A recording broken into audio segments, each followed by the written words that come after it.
Assalamualaikum warahmatullahi wabarakatuh. Kembali lagi pada acara kita Kamis Literasi atau Kamis Menulis. Sedikit kesimpulan dari buku karyanya Ustadz Abdurrahman Dhani yang berjudul Syifa'uka Qorib, Kesembuhanmu Sudah Dekat, melanjutkan pembahasan sebelumnya, yaitu tentang makanan-makanan dan sifatnya. Pada kali ini kita akan membahas tentang kambing, kemudian sapi, kuda, unta, dan dob. Kambing ini adalah hewan yang bersifat panas lembab, yang mana kambing kalau dibandingkan dengan domba, lebih dianjurkan kita mengkonsumsi domba, karena domba itu bisa menguatkan daya ingat dan juga menambah kejantanan. Kemudian yang berikutnya adalah sapi. Sapi juga dagingnya bersifat panas lembab, dan pada kambing ini sebelumnya disebutkan salah seorang ulama menyebutkan bahwasanya untuk menghindari bagian kepala dan perut, karena daerah tersebut terdapat banyak penyakit. Kemudian yang berikutnya adalah kambing. Kambing juga hewan yang bersifat panas lembab. Kemudian yang berikutnya lagi adalah unta, yang mana unta ini adalah makanan yang terlezat di daerah Arab sana. Akan tetapi kalau orang yang tidak terbiasa dengan memakan unta ini, dia bisa menimbulkan sikap tidak baik pada pemakannya. Kemudian yang berikutnya adalah kuda. Kuda ini adalah daging yang bersifat panas kering, dan ini tidak cocok dikonsumsi oleh orang yang berbadan gemuk atau gempal, karena dia bisa menyebabkan pengentalan pada darah. Kemudian yang terakhir adalah dob ataupun kadal Arab. Kadal Arab ini banyak orang yang menyamakan kadal Arab dengan biawak. Padahal kadal Arab ini dia tidak berkuku dan makanannya juga seperti biji-bijian, serangga. Beda dengan halnya biawak, yang mana biawak dia makan anak ayam, ya kan, makan ular, bangkai. Makanya disitulah perbedaannya. Sedangkan dob ini dia dihalalkan, dan dob juga bisa menambah kejantanan pria. Itu sudah terkenal. Mungkin demikian. Assalamualaikum warahmatullahi wabarakatuh.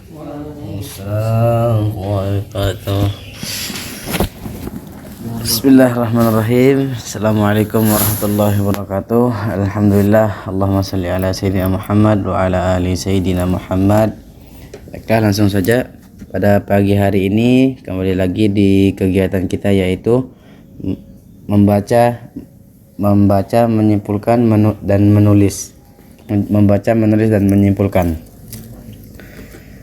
Saya membaca satu buku yang dimana buku ini menceritakan tentang sejarah-sejarah kenabian yang berjudul Sirah Nabawiyah, yang ditulis oleh Syekh Sofiyur Rahman Al-Mubarakfuri. Di dalam buku ini saya akan menceritakan satu judul kecil, yaitu masuknya Hamzah bin Abdul Muthalib ke dalam Islam. Pada suatu hari di tengah udara yang pengap, yang dipenuhi dengan awan kesewenang-wenangan dan kezaliman pada waktu itu, muncul seberkas cahaya di hadapan orang-orang yang jalannya terhalang, yaitu keislaman Hamzah bin Abdul Muthalib. Dia masuk Islam pada tahun ke-6, pada akhir tahun ke-6 dari nubuah. Menurut pendapat mayoritas, dia masuk Islam pada bulan Zulhijjah. Sebab-sebab keislamannya adalah sebab Hamzah masuk Islam adalah karena pada suatu hari Abu Jahal melewati Rasulullah Shallallahu Alaihi Wasallam tatkala itu di sofa. Kemudian Abu Jahal mencaci maki dan melecehkan Rasulullah Shallallahu Alaihi Wasallam dengan cacian yang menyakitkan, cukup menyakitkan. Akan tetapi kita mengetahui bahwa Rasulullah Shallallahu Alaihi Wasallam itu memiliki sifat yang dimana beliau selalu membalas kejahatan dengan kebaikan. Maka beliau pun hanya terdiam saja, tidak membalas dengan sepatah kata pun atau perbuatan apapun. Akan tetapi mungkin Abu Jahal pun tidak puas hanya dengan cacian tersebut. Lalu dia pun kembali lagi dan memukul kepala beliau dengan batu, kepala Rasulullah Sallallahu Alaihi Wasallam dengan batu hingga menimbulkan luka dan darah pun mengalir pada luka beliau. Kemudian Abu Jahal pun berbalik menuju sekumpulan orang-orang Quraisy yang di dekat Ka'bah. Tanpa merasa bersalahnya, ia langsung berbalik dan mengobrol bersama mereka kembali. Kemudian di sana ada seorang budak perempuan milik dari Abdullah bin Jad'an yang berada di sana, yang melihat kejadian tersebut, yang melihat perbuatan Abu Jahal terhadap Rasulullah Shallallahu Alaihi Wasallam. Sementara itu Hamzah yang baru pulang dari berburunya sambil menenteng busurnya. Hamzah kebetulan lewat di sana. Kemudian maka budak perempuan itu pun mengabarkan kepada Hamzah atas apa yang telah diperbuat Abu Jahal kepada Rasulullah Shallallahu Alaihi Wasallam. Kemudian kita tahu bahwa salah satu sifat Hamzah, salah satu julukan Hamzah itu adalah singa Allah, yang dimana ia ketika mendengar Rasulullah Shallallahu Alaihi Wasallam disakiti atau dicaci maki oleh orang-orang Quraisy, maka ia pun langsung meradang, kemudian beranjak pergi tanpa berkata-kata, pergi dan tanpa berhenti menemui seorang pun dari orang-orang Quraisy tersebut dengan satu tujuan, yaitu mencari Abu Jahal. Jika sudah ketemu, maka dia akan langsung menghajarnya. Maka ketika Hamzah masuk ke masjid, kemudian dia berdiri di dekat kepala Abu Jahal, lalu berkata, "Wahai orang-orang yang berpantat kuning, apakah engkau berani mencela anak saudaraku yang padahal aku berada di atas agamanya?" Lalu seketika itu Hamzah pun memukul kepala Abu Jahal dengan tangkai busurnya sehingga menimbulkan luka yang besar di kepalanya. Kemudian pada waktu itu orang-orang dari Bani Makhzum, yaitu kampungnya Abu Jahal, bangkit berdiri, mungkin karena tidak terima akan pembesarnya dipukul oleh Hamzah. Kemudian begitu pun orang-orang dari Bani Hashim, yaitu kampungnya Hamzah, pun berdiri untuk membela jika terjadi sesuatu. Maka Abu Jahal berkata di sana, "Biarkan saja Abu Ammarah." Abu Ammarah juga mungkin nama lain dari Hamzah pada waktu itu. Biarkan saja Abu Ammarah atau Hamzah, karena memang aku sudah mencaci maki anak saudaranya dengan cacian yang menyakitkan. Mungkin hanya ini yang bisa saya simpulkan.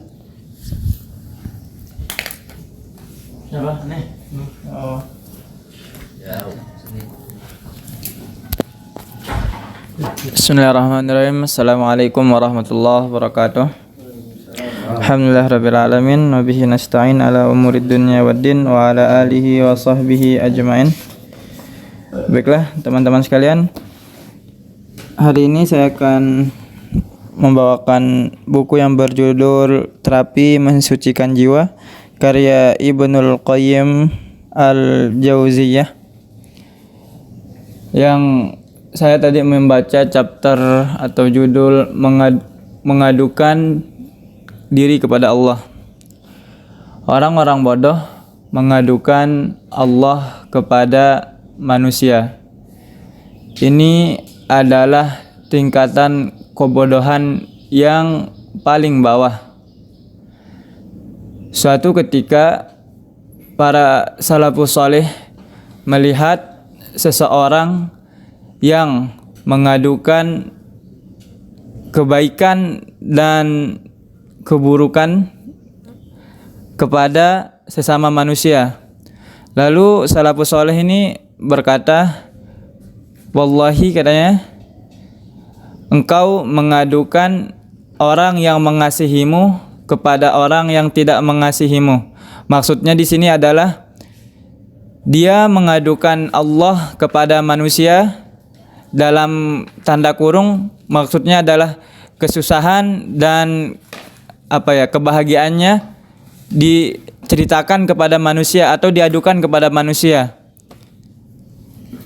Itu tanda kutip dari tadi, engkau mengadukan yang mengasihimu kepada yang tidak mengasihimu. Lalu sesungguhnya orang yang arif itu adalah orang yang mengadu kepada Allah.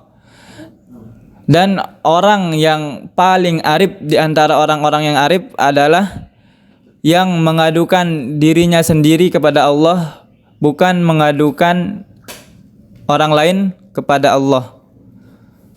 Maka tingkatan dari pengaduan tadi itu yang kita dapat simpulkan dari cerita singkat di atas tadi, dari percakapan salafus saleh, itu ada 3. Yang pertama adalah orang yang mengadukan dirinya kepada Allah.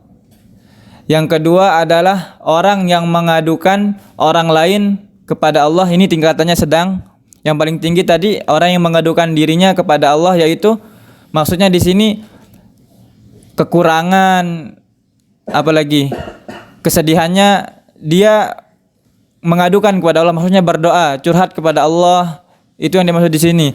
Lalu yang kedua adalah orang yang mengadukan orang lain kepada Allah. Misalkan dia dapat hinaan dari orang lain, dia mengadukannya kepada Allah.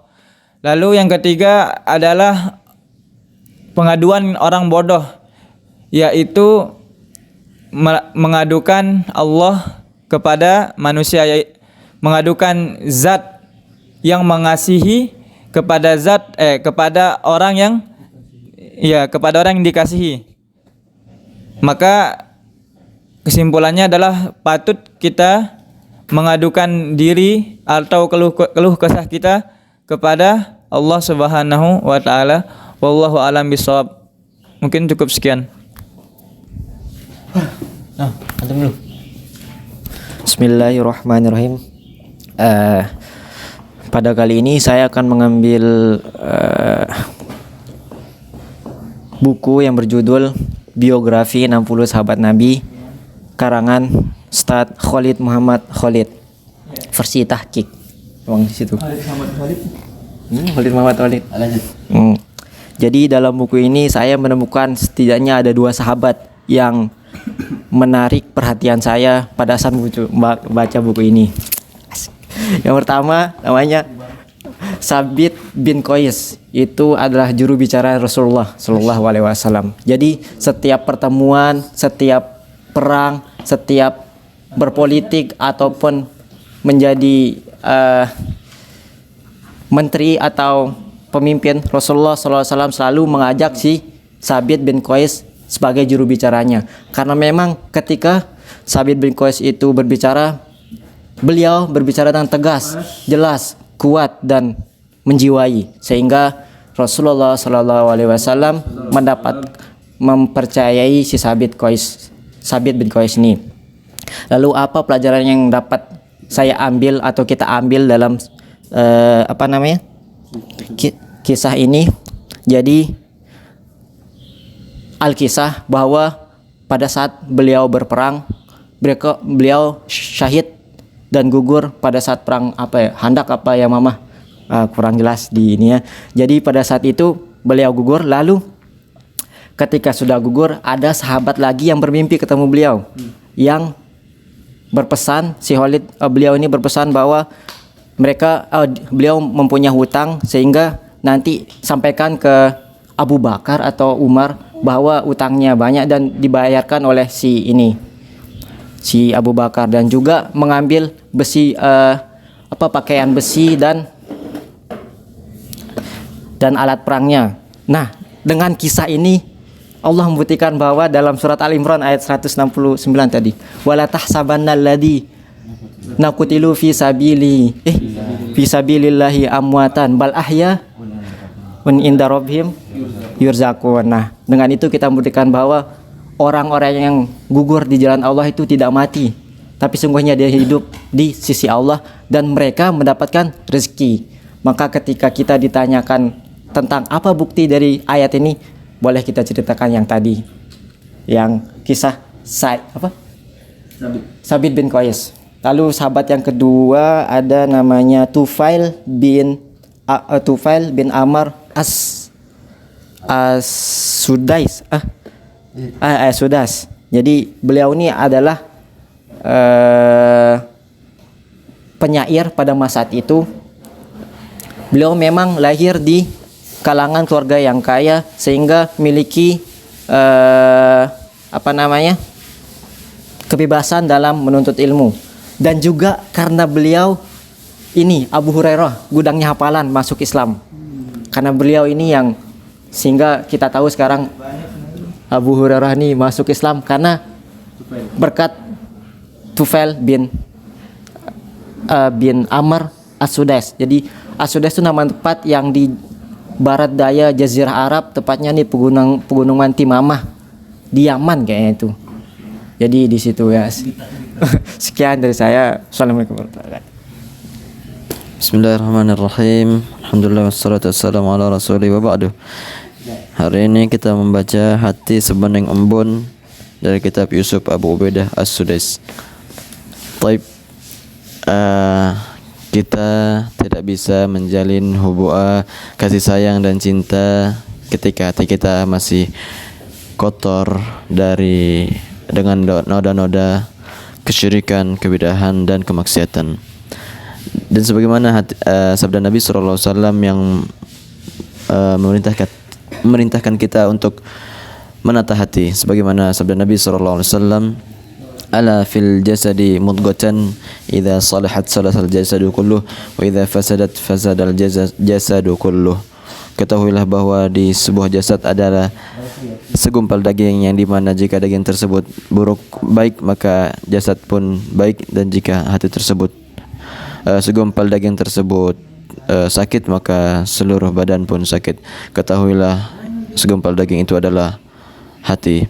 Sebagaimana sabda Nabi SAW yang lain juga, la yastaqimu imanu abdin hatta yastaqima qalbuhu wa la yastaqimu qalbuhu hatta yastaqima lisanuhu. Tidaklah istiqomah hati iman seorang hamba sampai hatinya istiqomah, dan tidaklah istiqomah hati hamba tersebut sampai lisannya istiqomah.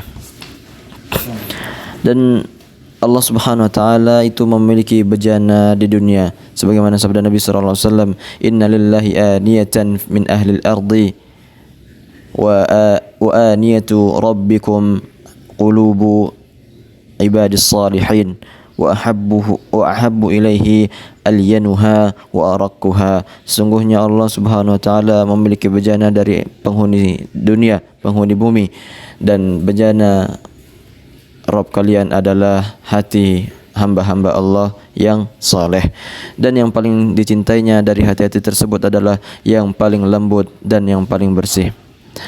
Memiliki hati yang bersih adalah kenikmatan yang sangat tinggi, sebagaimana perkataan Imam Ibnul Qayyim rahimahullah taala, kelezatan apa yang paling indah di dunia ini selain hati yang bersih dan selamatnya hati dari kotoran-kotoran. Selamat dari kesyirikan, selamat dari kotoran kesyirikan dan kotoran kebidahan dan kotoran kemaksiatan, dan selamat dari permusuhan, pertengkaran, iri hati dan lain sebagainya. Memiliki hati yang bersih adalah nikmat yang sangat agung dari Allah Subhanahu wa taala. Nikmat hati yang bersih ini agar mendapatkan kebahagiaan di dunia dan di akhirat, sebagaimana firman Allah Subhanahu wa taala yang mensifati hati-hati orang di surga, wa naza'na ma fi sudurihim min ghillin ikhwanan ala sururin mutaqabilin, dan kami hilangkan dari hati-hati mereka ghillin, kebencian, ikhwanan sebagai persaudaraan yang saling mengasihi dan menyayangi, ala sururin mutaqabilin, mereka duduk di atas permadani. Dan Nabi SAW ketika mensifati rombongan orang-orang yang pertama kali masuk surga, yaitu qulubuhum ala qalbi rajulin wahidin la tabaghudha wala bainahum wala tahasuda, dan hati mereka itu bagai seorang yang satu.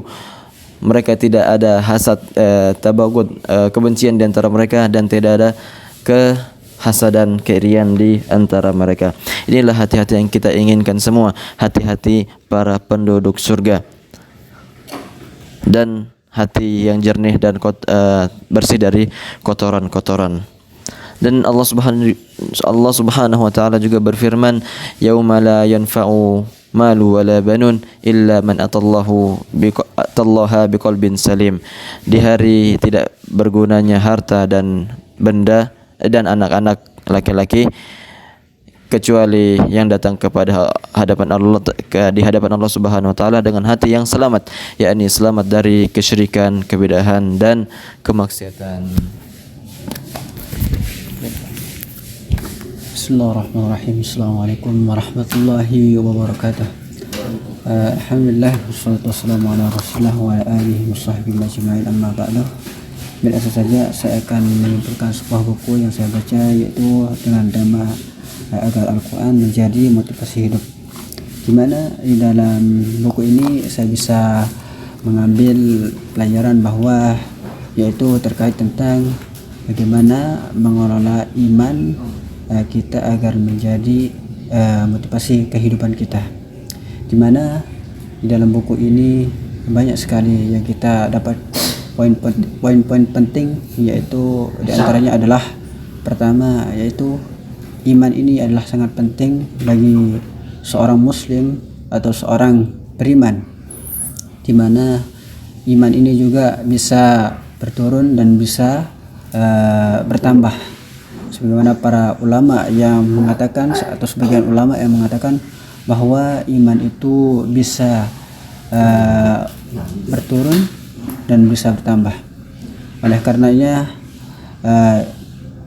para orang-orang yang beriman dan yang muslim, bahwa iman ini penting, harus kita jaga dengan sebaik-baiknya, justru dengan kita berbanyak-banyak amal soleh, berbuat kebaikan, dan juga kita harus menjaga ibadah kita, yaitu yang 5 waktu sehari semalam, di mana ibadah ini juga kita diwajibkan untuk melaksanakannya, karena apabila kita meninggalkan suatu ibadah yang mungkin dengan kita sengaja, maka kita akan mendapatkan dosa dari Allah Subhanahu wa taala dan diberikan balasan kelak di yaumil qiyamah.